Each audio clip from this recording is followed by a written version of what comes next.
BFM Business, BFM Patrimoine, la vie IMO. La vie IMO qui, en cette fin de semaine, accueille Christian Mahou. Bonjour. Bonjour. Vous êtes le président d'Indivision Patrimoine. On comprend un petit peu ce dont on va parler, mais dites-nous un petit peu qui vous êtes. Alors, Indivision Patrimoine, c'est l'association de deux groupes.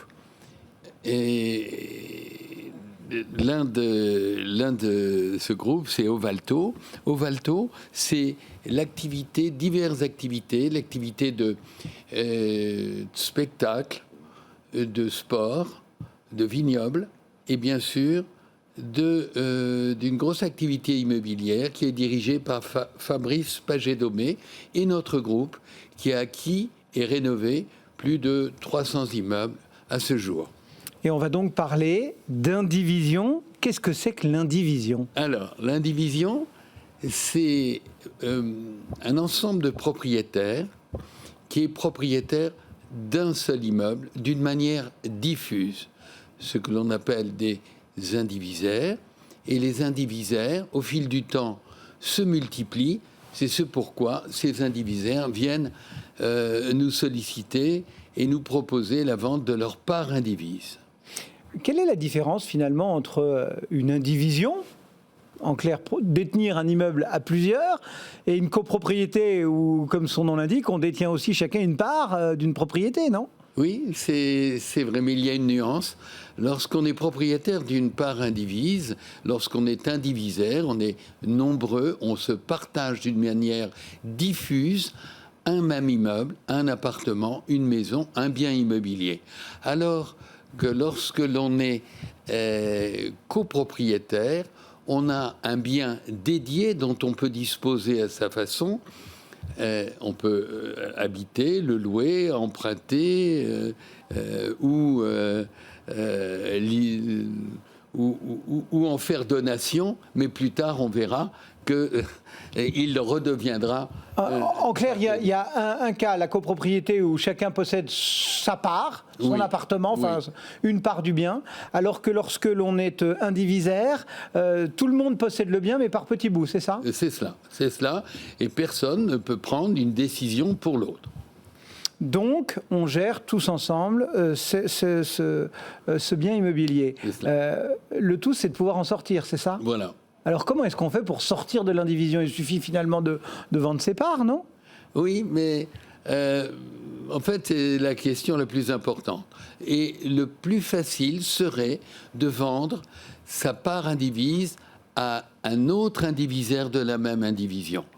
Mais ce n'est pas toujours le cas, et un indivisaire heureux ne vient pas jusqu'à nous. Et lorsque l'indivisaire veut vendre, il s'adresse à un acquéreur, qui peut être Indivision Patrimoine, et il vend ses parts indivises. Ce que nous faisons, c'est qu'il faut dire qu'acquérir une part indivise, c'est travailler obligatoirement sur ses fonds propres, car une part indivise n'est pas finançable, car la banque ne peut pas prendre une garantie sans l'accord des autres indivisaires.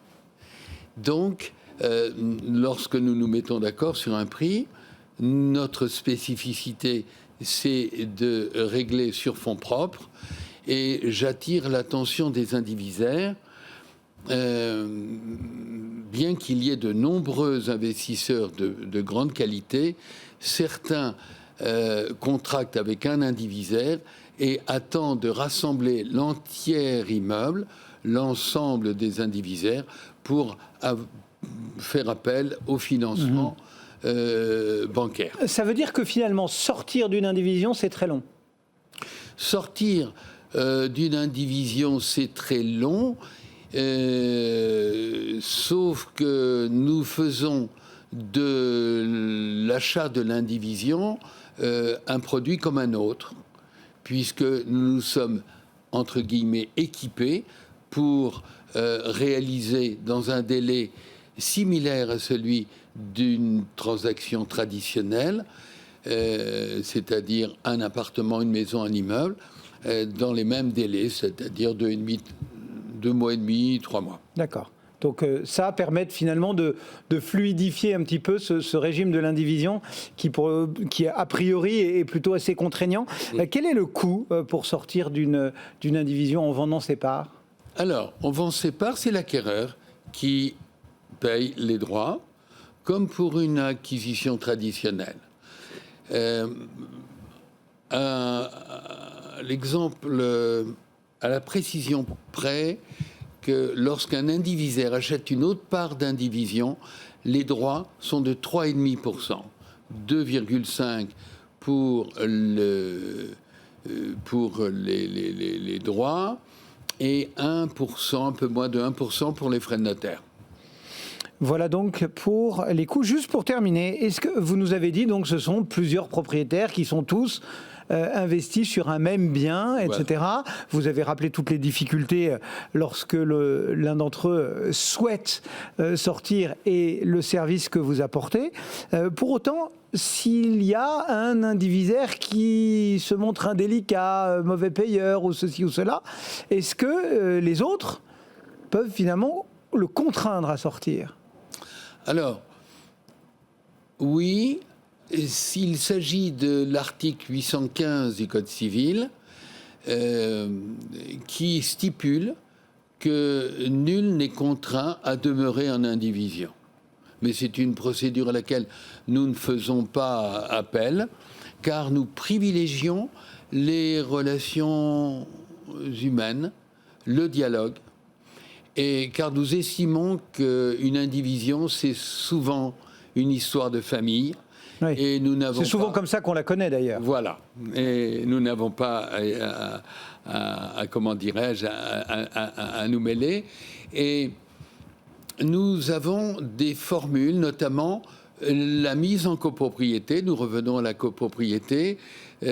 Pour celui qui ne veut pas vendre, qui souhaite rester propriétaire d'une partie de l'immeuble à hauteur de sa part indivise, nous demandons au notaire, à leur notaire ou à notre notaire, de créer un règlement de copropriété avec l'aide d'un géomètre.